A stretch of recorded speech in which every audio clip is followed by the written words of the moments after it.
Welcome to my channel. আমি সুতপা আবার চলে এসেছি। সবাই কেমন আছো? নিশ্চয়ই ভালো আছো। আমিও ভালো আছি। তা প্রত্যেক দিনের মতো যেমন চা দিয়ে শুরু করেছিলাম, চা দিয়ে শুরু করলাম। চার সাথে তো বিস্কুট না হলে ভালো লাগে না। তাই বিস্কুটটা দিয়ে শুরু করলাম। তারপরে দেখো টিফিন করবো বলে নিয়ে নিয়েছি ডালিয়া। আজকে ডালিয়া করবো। একেক দিন তো একেক রকম টিফিন করি। আর এরকমভাবে তোমাদের সামনে চলে আসি। তো অনেকদিন ভিডিও দেওয়া হয়নি ব্যস্ততার কারণে। তো আজকে আবার চলে আসলাম। তো দেখো এদিকে কড়াই বসিয়ে দিয়েছি। কড়াই গরম করে দিলাম ঘি গরম করে দিলাম একটুখানি সাদা জিরে। তারপর দেখো কেটে রাখা গাজর সেটা দিয়ে দিলাম, যেহেতু কালারফুল দেখতে হবে তার জন্য। তারপরে দিলাম দেখো কিছুটা আলু। এবার গাজর আর আলুটাকে একটুখানি ভালো করে ভেজে নেবো। এই দেখো ঘিয়ের উপরে যেখানে এরকম করে ভেজে নিই তার জন্য। তারপর দেখো দিয়ে দিলাম একটুখানি আদা, যেটা গ্রেট করে নিয়েছিলাম। আর তার মধ্যে দিয়ে দেবো কিছুটা কাঁচা লঙ্কা আর একটুখানি হলুদ গুঁড়ো, আর দিয়ে দেবো একটুখানি জিরে গুঁড়ো আর লবণ। এবার সবগুলো দিয়ে এগুলো ভালো করে একটুখানি কষিয়ে নেবো। মানে আদাটা ভাজা হয়ে যাবে, মশলাটাও ভাজা হয়ে যাবে, তার সাথে আলুটা গাজরটা তোমার অনেকটা ভাজা হয়ে আসবে। যে কোনো জিনিস তরকারিটা কষালে তো ভালো লাগে তার জন্য। আর ডালিয়াটা কেটে নিচ্ছি। আর এই মশলা যেহেতু ভাজা হয়ে গেছে, আলু ভাজা হয়ে গেছে, এরপরে দিয়ে দেবো পরিমাণ মতন যতটা লাগবে ততটা কিন্তু দিয়ে দেবো। এই দেখো, যেহেতু সকালের খাবারে তো অতটা কিছু লাগে না, আর ডাল দিলে ভালো হতো, কিন্তু ডাল দিলে খাবারটা রিচ হয়ে যাবে, তার জন্য ডাল দিলাম না, সিম্পলভাবেই করছি। দেখো ডালিয়াতে একটু ভালো করে নাড়াচাড়া করে নিলাম ঘিয়ে। আর ঘিটাও খুব একটা দিনই দেখো খুব কম দিয়েছি, দেখতে পাচ্ছ। দেখো সবগুলো এবার ভালো করে নাড়াচাড়া করে ভেজে নিলাম। এবার হচ্ছে গিয়ে এতে আরও অনেক সবজি দেওয়া যায়, কিন্তু আমি আলু আর গাজরটাই দিলাম, সকালবেলা খাবার তো ওই জন্য। আর এরকম টিফিন ঘরে আমাদের সুজি দিয়ে ময়দা দিয়ে এরকম বানানো হয়, সেরকমই আর কি। তা হয়ে গেছে, এবার দিয়ে দেবো পরিমাণ মতন জল, যতটা পরিমাণে জল লাগবে। জল দিয়ে বেশ খানিকক্ষণ ফুটতে দেবো, যেটা তোমাদেরকে দেখালাম না। তা দেখো ফুটতে ফুটতে দেখো হয়ে এসেছে। আর খুব একটা হালকা করলাম না, এটা হচ্ছে কি করলাম, আর এটা হচ্ছে কি ঠান্ডা হলে একটুখানি আটো ভাব হয়ে যাবে। দেখো নামিয়ে নিয়েছি ডালিয়া। কতটা কালারফুল লাগছে বলো গাজরের জন্য। দেখো ডালিয়া তো নামিয়ে রেখেছি, তারপর নিলাম এদিকে দেখো বেগুন ভাজা করবো বলে। আর বেগুনটা দেখতে হচ্ছে ফুল কচি বেগুন, ভালো করে কেটে ধুয়ে নিয়েছি। তারপরে দেখো এদিকে বসে দিয়েছি কড়াই গরম গরম করে দিয়ে দিলাম সর্ষের তেলে ভাজা করবো, তার জন্য দিলাম দেখো সর্ষের তেল। এবার সর্ষের তেলে একটু নুন হলুদ দিয়েছিলাম, সেটা তোমাদেরকে দেখানো হয়নি। তারপর দেখো দিয়ে দিলাম বেগুনগুলো। এবার উল্টে পাল্টে একটু লাল লাল করে ভেজে নেবো। লাল লাল করে ভাজা দেবো, হেবি ভালো লাগে খেতে। তাহলে জিনিসটা না মানে নরম তুলতুলে হয় না, কিন্তু ভাজাটা খুব সুন্দর হয়। তা কিছুটা রেখে দেবো, আর কিছুটা এখন ডালিয়ার সাথে বেগুন ভাজা খেয়ে নেবো। ডালিয়ার সাথে বেগুন ভাজা খেতে হেভি লাগে, তাই না? তারপর দেখো ওদিকে টিফিন করে তারপরে নিয়ে নিয়েছি, রান্না করবো চলে এসেছি। দিয়ে দিলাম কুচি, যেটা কেটে নিয়েছি দেখো পটলের মতন করে। আর এদিকে নিয়েছি গাজর, একই সাইজ, মানে একই রকম করে কাটলাম গাজর, তোমার কুচি আর পেঁপে, সবগুলো একই সাইজে কেটেছি। আর দিয়ে বেগুন ভেজেছিলাম সেই তেলের মধ্যেই দিয়ে দিলাম হচ্ছে এগুলো সব। এবার হচ্ছে কি এটা ভাজা করতে তো আর কিছুই লাগে না, নাড়াচাড়া করতে করতে ভাজতে হবে। আর লঙ্কা দিতে পারো, আর একটু নুন আর হলুদ, তা সেরকমই। দেখো একটু নাড়াচাড়া করে নিলাম, তারপরে এবার দিয়ে দেবো পরিমাণ মতো লবণ আর হলুদ। তা লবণ আর হলুদ তো দিয়ে নাড়াচাড়া করতে করতে জিনিসটা ভাজা হবে, ঢাকা দিলেও হয়। তা সবসময় ঢাকা ছাড়াও এমনি নাড়াচাড়া করতে করতেও হয়। তা ভেজে নিয়ে তারপর তোমাদের সামনে আসছি। আর তোমরা তো প্রত্যেকেই জানো যে আমি সব রকম নিয়ে ভিডিও দিই, তো সেরকমই চলে এসেছি।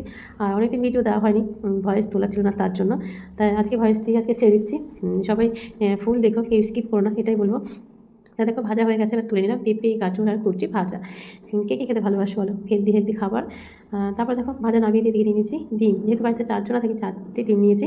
আর ডিমটাকে দেখো ভালো করে নুন দিয়ে ফেটিয়ে নিয়েছি, পেঁয়াজ দেবো না, সিম্পলভাবে এটা হচ্ছে কি অমলেট করে নেবো, তা সেরকম নুন দিয়ে ফেটিয়ে নিয়েছি। আর যে কড়াইতে ভাজাভাজি করেছি ওর মধ্যে এবার একে একে তোমার ডিমগুলোকে এরকম করে ভেজে নেবো। একটু বড় বড় করে ভাজি, তাহলে দেখতেও সুন্দর লাগে আর খেতে তো ভালো লাগে তাই না? তো দেখো একে একে 4টে ডিম একে একে আমি ভেজে তুলে নিলাম। তাই একটু বড় করে রেখেছি, বললাম আগে ছোটো করে নিই, বড় করে রাখলাম। আর করবো কী বলতো, অমলেট কারিতে কী করে করবো, সঙ্গে থাকো আর দেখতে থাকো। তা ডিম তো ভেজে তুলে নিয়ে তার মধ্যে দিলাম আরও কিছুটা সর্ষের তেল। দেখো তার মধ্যে দিয়ে দিলাম দেখো সাদা জিরে, শুকনো লঙ্কা আর তেজপাতা, যেটা আমি ম্যাক্সিমাম তরকারিতে এটা ফোড়ন দিই সেটা। তা ফোড়নটা একটুখানি ভাজা হয়ে গেলে তারপরে তো গোটা গোটা আলুকে ছুলে ধুয়ে রেখে দিয়েছি। এবার আমি রান্না করবো আর কি, যেমন পিস করবো, মানে রান্নায় লাগবে সেরকম পিস করে রান্না করবো। তো সেরকম কাটা হয়ে গেছে, আর তেলের প্রতি ভালো করে কষিয়ে নিচ্ছি বা ভেজে নিচ্ছি বা সাঁতলে নিচ্ছি। আর আলুটা একটুখানি বেশিক্ষণ আমি ভেজে নিই, তার জন্য দিয়ে দিলাম লবণ দিলে তো তাড়াতাড়ি ঘুমিয়ে পড়বে তার জন্য লবণ দিয়ে দিলাম, তাতে তাড়াতাড়ি আলুটা নরম হয়ে যাবে তার জন্য। এই দেখো দেখতে পাচ্ছ। এবার হচ্ছে কি আলুটাকে একটু বেশ খানিকক্ষণ করে ভাজি, যে কোনো তরকারি রান্না করতে গেলেও আমি এটাই করি। আমি একটু বেশ করে ভেজে নিই, দেখো লাল লাল হয়ে এসেছে, দেখতে পাচ্ছ অনেকক্ষণ ধরে নাড়াচাড়া করছি তো তার জন্য। এবার হচ্ছে কি দেখো ভাজার পরে এবার একে একে মশলা দেবো। তার জন্য দেবো দেখো হলুদ, লঙ্কা, তারপরে জিরে, আর এখানে গ্রেট করা আদা সব দিয়ে দিলাম। আর এদিকে হচ্ছে দিয়ে দেবো তোমার টমেটো, সেটা হচ্ছে গিয়ে গ্রেট করে নিয়েছি। আর এদিকে হচ্ছে পেঁয়াজ আর রসুনটা একবারে আমি কেটে চপারের সাহায্যে চপ করে নিয়েছি, দেখতে পাচ্ছ। টমেটোটাও গ্রেট করে নিয়ে চপ করে নিয়েছি, লঙ্কাটাও চপ করে নিয়েছি। এরকম চপ করে নিলেও না খাবার রান্না বেশ ভালো হয়, জানো তো। তাই দেখো এবার টমেটোমের জল আছে, পেঁয়াজের জল আছে, আর জল দিতে হবে না। এবার যতক্ষণ না মশলাটা কষানো হয় ততক্ষণ অনবরত আমি কষিয়েই যাবো। তা কষিয়ে নিই তারপরে আসছি, কারণ একটা না আনলে তোমাদের কতক্ষণ দেখাবো। তোমরা প্রত্যেকেই জানো যে তরকারি কষাতে গেলে অনেকক্ষণ টাইম লাগে। তাই সেরকমই দেখো ভালো করে কষিয়ে নিই, তারপরে আসছি। এই দেখো বলতে অনেকক্ষণই কষিয়ে নিই, তারপরে তোমাদের সামনে আবারও এসেছি আর তরকারিটা লেগে যাচ্ছে, দেখতে পাচ্ছ, তার মানে আমার কষানো হয়ে গেছে আর তেলটাও ছেড়ে দিয়েছে। দেখে বুঝতেই পারছো কতটা সুন্দর লাগছে। এবার হচ্ছে গিয়ে যেহেতু কষানো হয়ে গেছে দিয়ে দেবো এবার হচ্ছে গিয়ে তোমার পরিমাণ মতন জল। আর দেখো কষাতে কষাতে আলুটা দেখতে পাচ্ছি একটু ভাঙা ভাঙা ভাব হয়ে গেছে, মানে নাড়াচাড়া করতে করতে আলুটা একটু ভাঙা ভাঙা ভাব হয়ে গেছে, তাই না? তা দিয়ে দিলাম জল, এবার জল দিয়ে ফুটতে দেবো তারপর তো হবে ঝোল, তাই না? জল দিলে তো আর ঝোল হয় না, জলটা দেবো, জলটা ফুটবে তারপরে হবে ঝোল। তা দেখো তরকারিটা ফুটে গেছে, এবার দিয়ে দেবো গরম মশলা, মিট মশলা দিলাম, গরম মশলা দিলে যখন যেটা হাতের কাছে থাকে তখন সেটা দিই। এখন গরম মশলা দিই, গরম মশলা দিলাম, এবার ভালো করে সব জায়গায় ছড়িয়ে দিলাম যেন সবার কাছে পৌঁছে যায়, সবাই যেন ভাগে পেয়ে যায়, এই আর কি। তারপর দেখো দিয়ে আর একটু ফুটিয়ে নেবো, আর এর মধ্যে দিয়ে দেবো একে একে সেই অমলেট করে রেখেছিলাম সেই অমলেটগুলো তো একটু ফুটতে দিতে হবে, ঝোলে ঝোলে নুন ঝাল মশলা সব ঢুকে যাবে, তাহলে তো জিনিসটা খেতে ইয়ামি আর টেস্টি লাগবে, তাই না? তো দেখো অমলেটগুলো দিয়েও একটু বেশ খানিক্ষণ ফুটিয়ে নিয়েছি, এবার হচ্ছে গিয়ে নামিয়ে নেবো। আর রান্না করতে করতে রান্নার একটা ভাস্প সেটা ক্যামেরায় লাগে, জানো তো, আর তখনই ঘোলা ঘোলা হয়ে যায়, জানো। তো দেখো নামিয়ে নিয়েছি, আলু দিয়ে ডিম দিয়ে অমলেট কারি, কে কে খেতে পছন্দ করে অবশ্যই কমেন্ট করে বলো। আমি তো বাড়িতে রান্না করি, এক সময় এক রকম ঘুরিয়ে ফিরিয়ে রান্না করি, এই আর কি। তারপর দেখো আজকে থালা সাজিয়েছি, নিয়েছি লেবু শসা, তারপরে অমলেট কারি, এদিকে সব রকম ভাজা, দিয়ে বেগুন ভাজা, কলাটা রান্না তোমাদের দেখায়নি, আর নিয়েছি কলা। তা কেমন হচ্ছে অবশ্যই বলো। তারপরে দেখো খাবারটা সবাইকে দেওয়ার পরে খাওয়া দাওয়া করে সব কাজ করে কিছুটা রেস্ট করে বেরিয়ে পড়লাম, মামের সাজুগুজু করছি, একটু যাবো মেলায়। দেখতে পাচ্ছ আমার ঘরে তো বলি তোমাদের যে ক্যামেরা করানোর জায়গা নেই, যে আমি এমন একটা ঘরে থাকি, এই আর কি। তারপরে দেখো মামিতে বেরিয়ে পড়লাম, আর বাড়ির সামনে দিয়ে টোটো পেয়ে গেলাম, টোটোতে করেই যাচ্ছি মেলাতে। মেয়ে পড়াতে যায়, পড়িয়ে আসে, তারপরে আমরা মামেতেই চলে যাই, বুঝেছো। যেহেতু ও জানে যে মায়ের সাথে যদি আমি না যাই মায়ের বেরোনো হবে না, এই আর কি।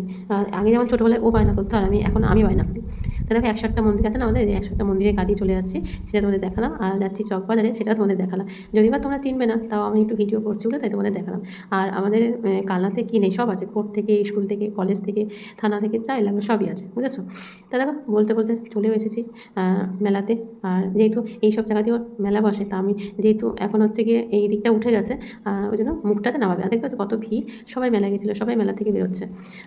যখন পুজোটা হয় তখন এখান দিয়ে হেঁটে যেতে হয়, এই দুপাশ দিয়ে দোকান থাকে, এখন অনেকদিন হয়ে গেছে বলে এই দোকানগুলো উঠে গেছে, জানো তো। এই দেখো দেখতে পাচ্ছ কত সুন্দর দোকান হয়ে গেছে, মানে সবগুলো ওঠেনি, কিছু কিছু আছে, এই আর কি। তা এখানে নামবো, মামিতে নেবে, তারপরে একটুখানি ঘুরু করবো, তারপরে হচ্ছে গিয়ে চলো সঙ্গে থাকো। আর এত গরম মেয়ে যেমন ঘেমে গেছে, আমিও ঘেমে গেছি। আর মেয়েতে একটু পরে বলে মা মুখটা মোছো, তুমি পুরো ঘেমে গেছো। আর মেলাতে প্রচুর মানে সেই ভিড়টা নেই, কিন্তু তাও ভালো ভিড় আছে।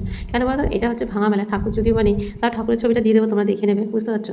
আর এত গরম লাগছে তোমাদের কী বলবো, মানে ক্যামেরা তুলবো না ক্যামেরার দিকে ঘুরবো, এই আর কি। মেয়েকে বলছে তুই সামনে হাঁট মা, আমি পিছনে হাঁটছি, এই আর কি। আর একটু পরে দেখছে মা পিছনে আছে, তো আবার একটু হয়তো এগিয়ে যায়, তখন আবার ডাকি দাঁড়া একটুখানি, তারপর আবার দাঁড়িয়ে পড়ে। প্রথমে চলে যাচ্ছি ঠাকুরের স্থানে, সেইখান থেকে যাবো গঙ্গার পাড়ে, তারপরে হচ্ছে ব্যাক করবো, দিয়ে মেয়ে জিজ্ঞাসা করছে মা আগে কোথায় যাবে, আমি চল একটু গঙ্গার পাড়টা ঘুরে আসি, যখন এলাম তখন ঘুরেই আসি চল। তাই দেখো সেই ঠাকুরতলাটা, যেটা ঠাকুর ছিল তোমাদের ছবি দিয়েছি, সেই জায়গা তোমাদের দেখাতে পারিনি, দেখিয়ে চলে গেছি গঙ্গার পাড়ে। এই গঙ্গার এই দু সাইডটা এখন ফাঁকা দেখতে পাচ্ছ, কিন্তু এখানে প্রচুর দোকান ছিল, জানো তো, এখন উঠে গেছে। আর প্রচুর বৃষ্টি হয়েছে না, বৃষ্টির জন্য অনেক দোকান উঠে গেছে, তাও আছে অনেক দোকান উঠে গেছে, এখন অনেক দোকান আছে, দেখো দেখতে পাচ্ছ, সব ওঠেনি, কিছু কিছু আছে, কিছু কিছু উঠে গেছে। এই দেখো গঙ্গার পাড়ে যখনই আমরা আসি তখনই হচ্ছে গিয়ে ভিডিও করি, শর্ট ভিডিও করি, একটু ছবি তুলি, তারপরে যাই। তার এদিকে ডান দিকে দেখতে পাচ্ছ হলুদ রঙের যে ঘরটা, এই যে কোনো পুজো হলে দুদিকেই মন্দির আছে, আমরা এখানে গঙ্গা স্নান করি, এখানে সেই জল ঢেলে চলেছে, নীলের উপসী হোক বা অন্য কিছু হোক। তা এত বৃষ্টি হয়েছে, আমরা ভেবেছি জল হয়তো আরও অনেক ওপরে থাকবে, তাও দেখছি না, জলটা অনেক নিচে। আমার মেয়ে বলছে ও মা এত বৃষ্টি হলে জলগুলো কোথায় গেল, বুঝেছো। কেননা সামনে রাস্তা পুকুর টুকুর সব ভরে গেছে, তা গঙ্গায় তো জল নেই, সেটাই বলছো মা এত বৃষ্টি হলে জলগুলো কোথায় গেল। তা এখানে সরস্বতী ঠাকুর বিসর্জন হয়, তারপরে তোমার দুর্গা ঠাকুর বিসর্জন হয়, তারপরে মা মশমুদিনীকে দেখে মশমুদিনী মা এখানে বিসর্জন হয়, জানো তো। আর এখানে নামানোর জন্য একটা খুব সুন্দর জিনিস, যেটা তোমার মায়াপুর নবদ্বীপে করে সেরকমই আছে। তা আমি একটু আমাকেও দেখালাম, দেখো সারাদিন পরিশ্রম করার পর চোখ মুখের অবস্থা দেখো কী হয়েছে, প্রচুর পরিশ্রম হয়ে যাচ্ছে এখন, জানো তো, মানে এই বাড়ি ও বাড়ি করি না, তার জন্য, এই আর কি। তারপর দেখো আমাদের ফেরিঘাটটা দেখাচ্ছি, যেটা কালনা শান্তিপুর বলে কি না, সেটা লাইনগুলো দেখতে পাচ্ছ, এখানে মানে ট্রলার যাতায়াত করে। তারপরে কিছুক্ষণ দাঁড়ালাম, মেয়ে বলো মা চলো। আর এই যেখানে এখন ফাঁকা দেখতে প্রচুর দোকান ছিল, মানে ভিড়ের জন্য দাঁড়াতে পারছিল না, আর সেরকম ছিল প্রচুর পুলিশ। সেই ভিডিওটা তোলা হয়েছিল, কিন্তু সেই ভিডিওটা দেওয়া হয়নি, জানো তো, যখন মানে প্রচুর ভিড় ছিল তখন এসেছিলাম। দেখি এরপরে দেখো, ঠিক আছে। তারপরে দেখো এখান থেকে মেয়েকে বললাম কিছু খাবি, কিছু খেয়ে নিলাম, আর বাড়ির জন্য কিছু নিলাম, যাতে বাড়িতে গিয়ে রান্না করতে না হয় তার জন্য। আর তারপরে মেয়েকে বললাম কিছু নিবি নাকি চল, তা একটুখানি আমচেল যেটা বলে সেটা নিল। আর তারপরে হচ্ছে গিয়ে এখন, আগে ছোটোবেলায় কোনো বায়না করেনি, আর এখন বড় হয়েছে তো বায়না করে না, উল্টে আমাকে বলছে তোমার কী লাগবে। আমার কী লাগবে বলতে কী লাগে, সংসারের জিনিসই লাগে। আর মেলায় যাওয়া মানে একটু ছুরি কেনা, একটু মগ কেনা, সংসারের জিনিসই তো কিনবো, আর কী কিনবো বলো। এই আর কি, তাই কিনছি, ঘুরছি মামেতে। এ দেখো দুজনেই প্রচুর কিনে গেছি। তার মধ্যেখানে আর ভিডিও তুলিনি। তারপর বেরোনোর সময় দেখো ওর বাপি জিলিপি খেতে ভালোবাসে, তাই মেয়ে বাপির জন্য জিলিপি নিচ্ছে। আর বাদাম ছিল, তারপরে তোমার নিমকি ছিল, গজা ছিল, ওগুলো নিইনি, নিমকি তোমার খালি জিলিপি নিয়েছি। জিলিপি নিয়ে বেরিয়ে গেলাম। তারপরে স্থানীয় দোকান, মানে যেখানে 12 মাস ফুচকা বিক্রি হয়, সেখানে গেলে ফুচকা খেতে এত ভিড় কী বলবো। তা ফুচকা খেলাম, ফুচকা খেয়ে টোটো করে চলে আসলাম। তার কাছে থেকে কাছে বেশিক্ষণ লাগে না, 5 মিনিটের রাস্তা। তা তোমাদের কেমন লাগলো ভিডিও অবশ্যই বলো। সবাই ভালোবাসে পাশে থেকো, সবাই সুস্থ থেকো, ভালো থেকো, সবাইকে টাটা।